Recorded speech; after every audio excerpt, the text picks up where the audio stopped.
The dark side of DNA tests. Woman uncovers centuries-old family mystery.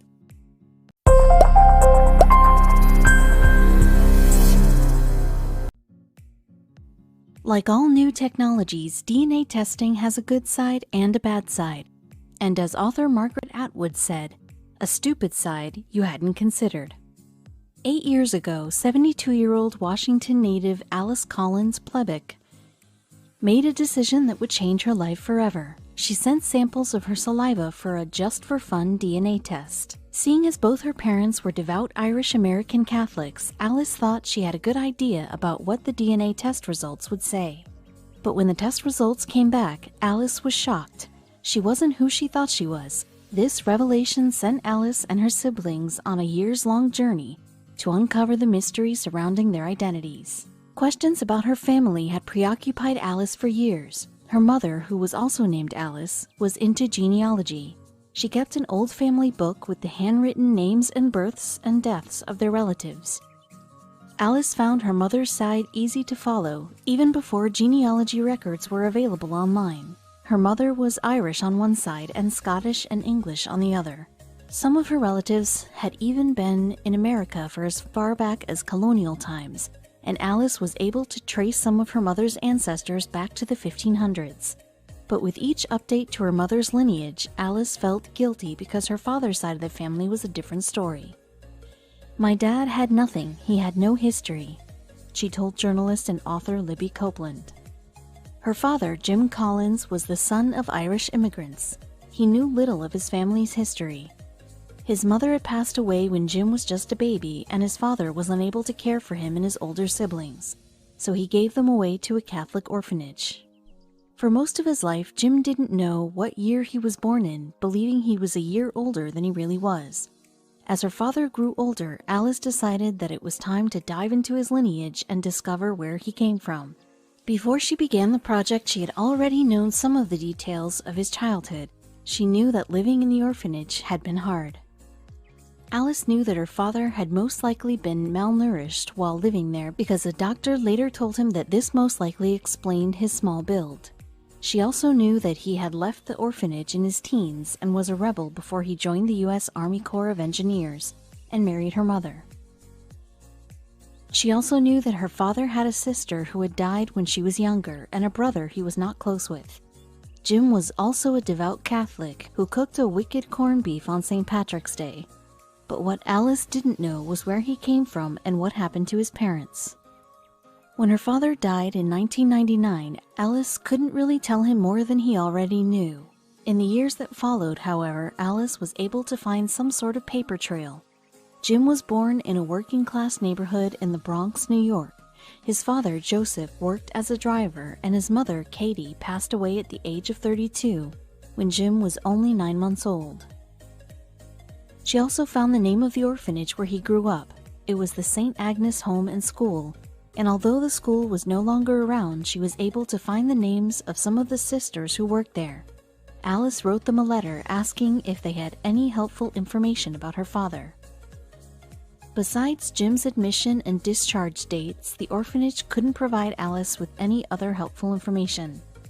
Years passed and Alice's research came up fruitless. Then, in 2012, at-home DNA kits became available. Alice was elated.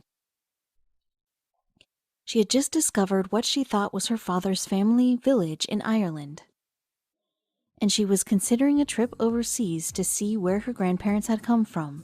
Alice knew that an at-home DNA test would make her research a whole lot easier, so she put her name down on the company's waiting list. When the tests finally arrived, she and her sister Jerry swabbed their cheeks and sent in their tests. But when the results came back a month later, Alice and Jerry were more than a little confused. Only less than 50% of the sisters' DNA results were of Irish, Scottish, and English descent. The other half of her DNA was an unexpected combination of European Jewish, Eastern European, and Middle Eastern. This was odd, Alice thought, because both her parents were from the British Isles. Surely someone at the testing lab had messed up her results or accidentally switched them with someone else's. Alice wrote the testing company a letter explaining their mistake. She decided to take the test again, But when the same test results came back for a second time, Alice knew that the report was correct. Several questions popped up in her head. Who were her parents? Did her mother have an affair? Alice was determined to get to the bottom of whatever family secrets had been kept from her. If her parents weren't who they said they were, that meant that Alice, by extension, wasn't who she thought she was. The DNA test results were only the beginning, as they provided Alice with the what, but not the why. While intense research and analysis might intimidate some people, Alice was not thrown off. She had worked as an IT manager at the University of California before she retired. I did data processing most of my life and at a fairly sophisticated level, she said in 2017. Alice likes to find patterns in chaos and answer big questions with complex answers. After getting over her initial shock, Alice got straight to work. Maybe her mother had an affair, or her grandmother, but this scenario seemed unlikely. Cheating was out of character for Alice's mother, and all of Alice's siblings shared her father's eyes. Still, the question lingered in the back of her mind. My father, he was in the army, and he was all over the world, and it was just one of those fears that you have when you don't know, Alice told author Libby Copeland. Alice and her sister had a gut feeling that the lineage came from their father's side, especially since he was adopted. Were her father's grandparents secretly Irish Jews? Or maybe Eastern European Jews who said they were Irish when they immigrated to America? As a precaution, Alice had two of her cousins, one from each side, take the DNA test. The results from her maternal cousin came back normal. The two shared 12.5% of the same DNA, meaning that they were first cousins, but the test results from her paternal cousin was peculiar. The test showed that Alice and her cousin, whose mother was Jim Collins' sister, shared no DNA. In other words, the two were complete strangers, genetically speaking, and weren't actually cousins. This also meant that Alice's father's sister wasn't actually his sister. Alice was frustrated with the results, to say the least. Not only was she back to square one, but she was scared of being rejected from her dad's side of the family, since they weren't biologically related. With the data results in front of them, Alice and her sister Jerry came to the conclusion that their father Jim was not related to who he thought were his biological parents. I really lost all my identity, Alice said in 2017. I felt adrift. I didn't know who I was, who I really was. But for Jerry, the test results confirmed a feeling she had had for a very long time. For years, Jerry had thought that Jim's father bore no resemblance to anyone in her immediate family. And when she traveled to Ireland in the 90s, she realized that no one looked like her 5'4" dark-haired father. Jerry carried this feeling around with her for years, but with the DNA test results in front of her, her hunch turned to fact. With their father and his parents long dead, Alice and Jerry knew they had to unravel their father's mystery by speaking with the living. Did their father have any biological siblings? Did those siblings have any children? Was there a chance that Alice and her siblings had long-lost first cousins? By 2013, the Collins children were finally getting closer to solving their father's mystery. They had their father's birth certificate, and they had also learned that Jim had been sent to an orphanage by the New York Society for the Prevention of Cruelty to Children. Maybe, Alice wondered, her dad had somehow been confused with another child when he was taken from his home. Maybe the orphanage mixed up her father and another baby? Going on this hunch, Alice sent a forensic artist pictures of her father sitting on his father's lap when he was just under a year old, along with photos of Jim when he was an adult. Alice wanted to know if the people in the photos were the same people, but again, this line of thinking was a dead end. The forensic artist ruled that it was, in fact, the same person, meaning that the orphanage hadn't confused her father with another baby. So Alice began thinking of a different idea. Maybe, she thought, her father was switched at the hospital. Was there a chance that the hospital had made a mistake? Alice decided to take a closer look at all of the babies who were born in the same hospital as her father in 1913. But this was no easy task. Not only was the list of children who were born in the Bronx in 1913 159 pages long, but it also was not ordered by date, nor did it differentiate between home and hospital births. After carefully scanning through the file, Alice was able to narrow the list down to the names of children born around the same time as her father that sounded either Jewish or ethnically neutral. Alice's list totaled 30 babies. Her hope was that one of those babies on her list had living relatives who shared the same DNA as Alice and her siblings. Alice went through all 30 baby names, but again, nothing came up. Allison then combed through more than 6,000 people who were tagged as potential biological family members, according to the DNA's online database. She searched for 2.5 years but couldn't find a match. Alice began to lose hope, but all she could do at this point in time was to wait for someone to reach out to her. Then, on January 18, 2015, Alice's life changed forever. It was a Sunday morning and she was feeling particularly down. She decided to write to her cousin, whom she wasn't biologically related to update him on her stalled search. After sending her cousin an email, Alice randomly decided to check his list of DNA relatives on his genealogy account. This was something that Alice rarely did, especially since new relatives rarely showed up. But on this day, Alice decided to check her cousin's genealogy account anyway. Much to her surprise, there was a new person on the list of relatives. A stranger had sent in her DNA sample, and her results showed that she was a close relative to Alice's cousin. Alice then decided to message the stranger to ask if the test results were what she expected. "I was actually expecting to be much more Ashkenazi than I am," the woman wrote back. The stranger, whose name was Jessica Benson, took a test on a whim, hoping to learn a bit more about her Jewish roots. Instead, Jessica said, she discovered that I am actually Irish, which I had not expected at all.